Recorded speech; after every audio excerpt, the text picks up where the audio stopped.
The file you are about to hear has been thoroughly scrutinized by the Ethics Committee and approved by the O5 Council for release to trusted associates of the Foundation. This is SCP Unredacted.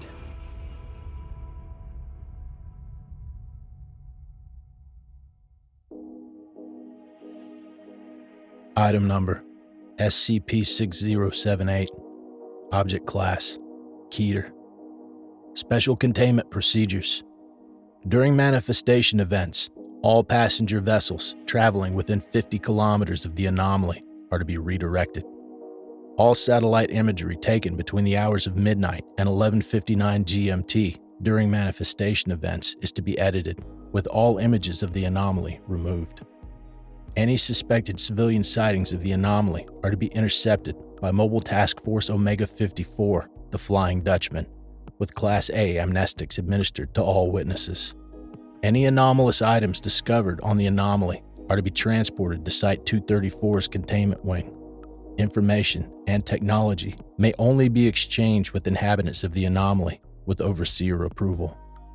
By Overseer request, no further attempts at removing SCP-6078-A from its place of burial are to take place.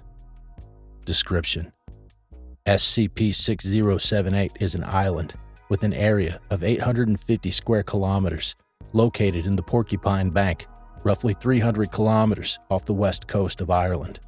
The anomaly has been depicted on maps dating as far back as the 10th century, where it's been variously identified by names such as Brasil, and High Brazil.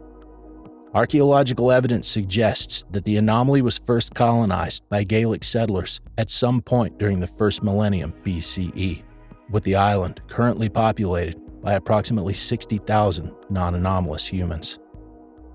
The anomaly occupies a Category 7 pocket dimension, only transitioning to baseline reality for a 24-hour period between midnight 01 and 23:59 GMT once every 4 years, on the Gregorian calendar date of February 29th, hereafter referred to as a manifestation event.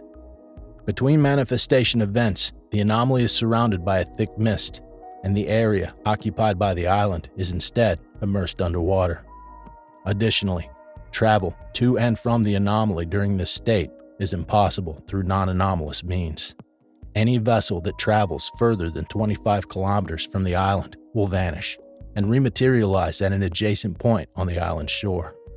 Despite its extra-dimensional status, the anomaly is affected by local meteorological and seasonal patterns. Although the anomaly receives a severely decreased amount of sunlight, native plant and animal life have not been found to experience any adverse effects. SCP-6078-A denotes an anomalous species of flowering plant, colloquially known as blood blossoms, which bloom solely during manifestation events.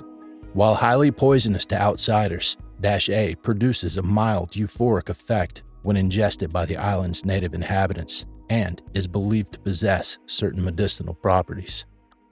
The inhabitants of the anomaly speak a previously unknown Godelic language, structurally similar to Old Irish, and the island has been politically unified under an absolute monarchy for at least 1,400 years, the incumbent ruler being King Finn VII. Despite numerous attempts at Christianization between the 6th and 9th centuries, the inhabitants of the anomaly continued to practice a distinct form of Celtic polytheism to this day. Due to its isolation, the anomaly has experienced little social or technological progression beyond a roughly Iron Age level of development. Since its discovery, however, the Foundation and the Global Occult Coalition have been steadily introducing its inhabitants to modern medicine and the scientific method, and provided limited information regarding the state of the wider world. Local historical records suggest that the anomaly's anomalous properties first manifested at some point in the early 12th century, on a date colloquially known as the Day of the Ravens. This is consistent with the fact that the island has been portrayed on far fewer maps since 1150 CE, and with less accuracy regarding its precise size and location. The inhabitants of the anomaly celebrate the date of each manifestation event as Dermid's Day, a holiday named in honor of a former king. This date is typically marked by the island's inhabitants with music, dancing, feasting, and consumption of -A. Addendum 1. The following is an account of the life and reign of King Dermot, provided by the Foundation's Department of Mythology and Folkloristics. All details herein are derived from native scholars, as well as local religious and historical texts.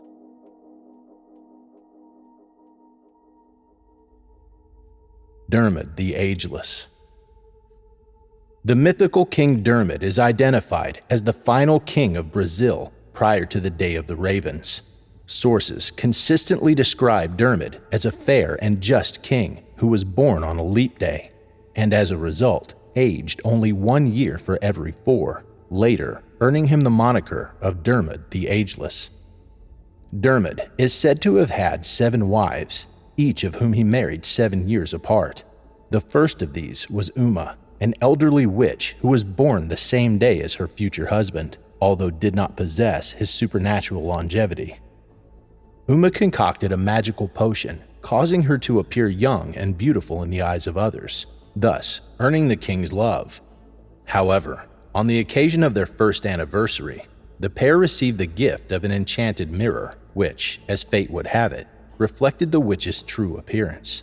Realizing his wife's deception, King Dermot demanded an immediate separation, with Uma subsequently dying from a broken heart, although not before placing a curse upon her former husband, causing any woman he wedded to die within a year of marriage. Dermot's second bride, Ida, described as merry and of high spirits, is recounted to have died from hysterical laughter at the antics of a courtroom jester who, in his shame, retired to become a recluse. His third wife, Tiona, died 4 months into their marriage, shortly after her brother Devlin fell ill with the dreaded violet fever. Devlin is identified as Tiona's favorite brother, for when she was a child and had fallen into a river while playing, none but Devlin were bold enough to dive in and rescue her. After consoling her grieving parents, Tiona visited her bedridden brother without her family's knowledge and planted a single kiss on his forehead while he slept. While Devlin would subsequently make a miraculous recovery, his sister was dead by morning. The king's fourth wife, Ren, is described as having possessed the sweetest voice in all the land, and while singing by a lake one morning, was overheard by a hungry fox. Certain that such an enchanting melody could not possibly pass human lips, the fox, after witnessing the flutter of Ren's white robes through the bushes, thought itself in the presence of a swan. The fox attacked, tearing deep into the queen's leg and leaving her fatally wounded. The beast, having realized its tragic mistake, then threw itself into the lake out of grief. Dermot's fifth queen was Shinada, the daughter of a poet, who held the shortest reign of all his brides.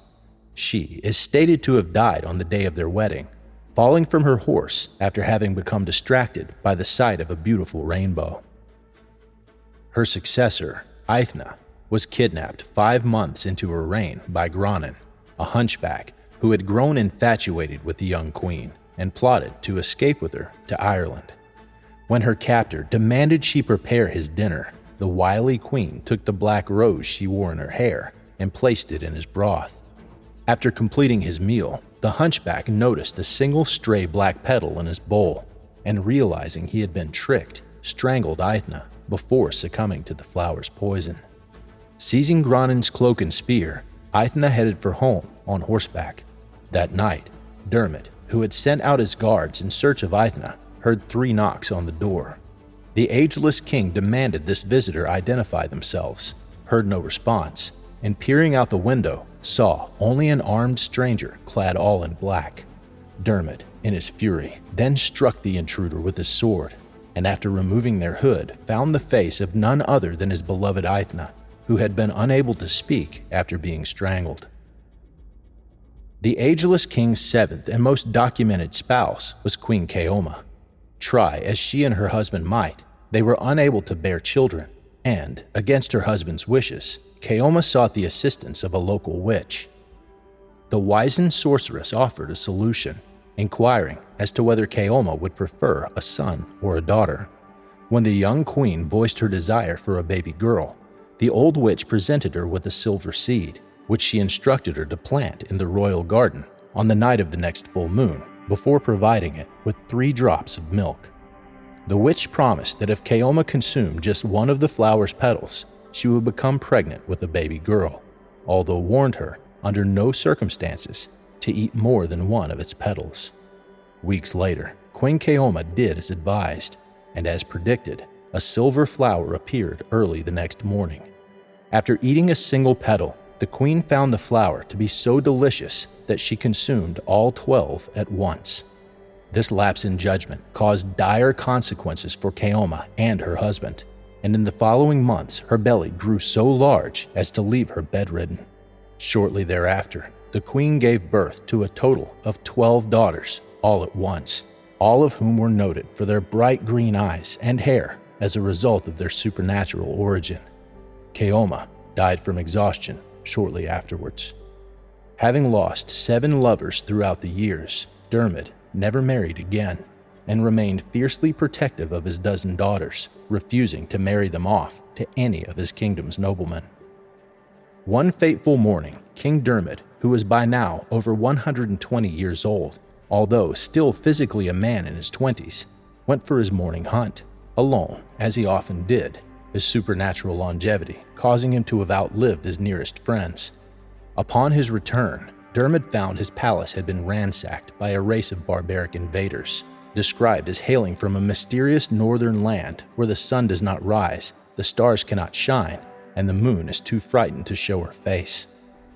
This date is remembered in local literature as the Day of the Ravens, as it is said that every raven in the land perched atop Slobmore that day, as a stark omen of events to come.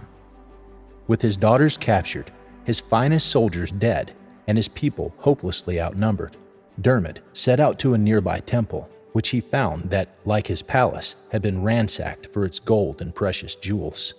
Dermot prayed before the gods, begging them for the strength to defeat his kingdom's invaders. After seeing the king's plight and having witnessed the cruelty of the island's attackers, the gods transferred a small spark of divine energy into the mortal's body. Immediately, Dermot underwent a monstrous transformation, growing 5 times larger and 10 times stronger. His mere glance, capable of inducing fatal seizures in his foes, and his touch, capable of melting the flesh from their bones. Dermot single-handedly slaughtered countless waves of warriors, and with his heightened vision, spied the longship carrying his soon-to-be enslaved daughters. Dermot caused the ship to erupt into flames, killing all warriors on board, though not before turning his 12 daughters into swans, allowing them to fly to safety. While his domain was safe once more, the god's divine spark had taken its toll on the young king's health.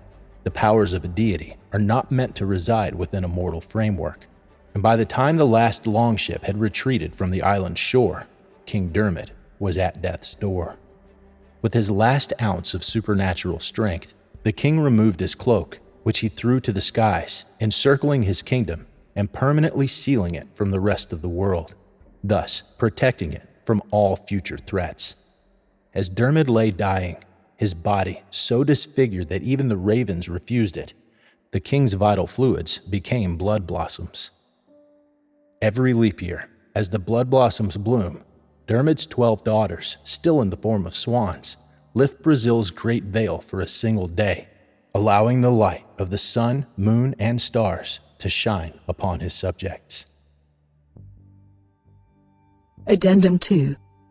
On 9 October 1910, during an archaeological dig in the anomaly's northmost province, an anomalous human corpse, since designated SCP-6078-B, was discovered buried in an unmarked grave beneath a small bed of -A. While estimated to be in excess of 800 years old, the body showed no signs of decomposition and displayed an estimated temperature of 65 to 70 degrees Celsius.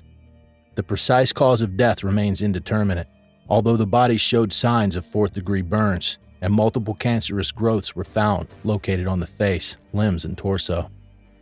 Following this discovery, several members of His Majesty's Foundation for the Secure Containment of the Paranormal attempted to remove -B for further study. Reportedly, this resulted in the spontaneous manifestation of roughly a dozen swans, which proceeded to attack all personnel present, causing one death and leaving several injured. Following this incident, no further attempts at excavating the remains of -B have taken place.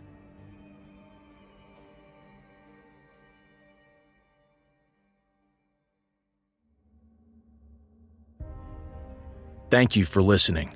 If you like what you hear, join my Discord community, hire me on Fiverr, or help support me by becoming a patron for as little as $3 a month. Regardless of tier, all patrons get early access to every single episode. The links are in the description. I don't have the talent it takes to write a skip. All I do is read. Original authors make this podcast possible, so credit to the original author.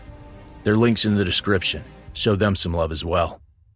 Consider becoming a member of the SCP Wiki. Upvote their work, and maybe write a skip of your own. Maybe I'll read it here someday. You never know if you never try. The content of this podcast and content relating to the SCP Foundation, including the SCP Foundation logo, is licensed under Creative Commons Sharealike 3.0, and all concepts originate from scpwiki.com and its authors. This recording, being derived from this content, is hereby also released under Creative Commons Sharealike 3.0.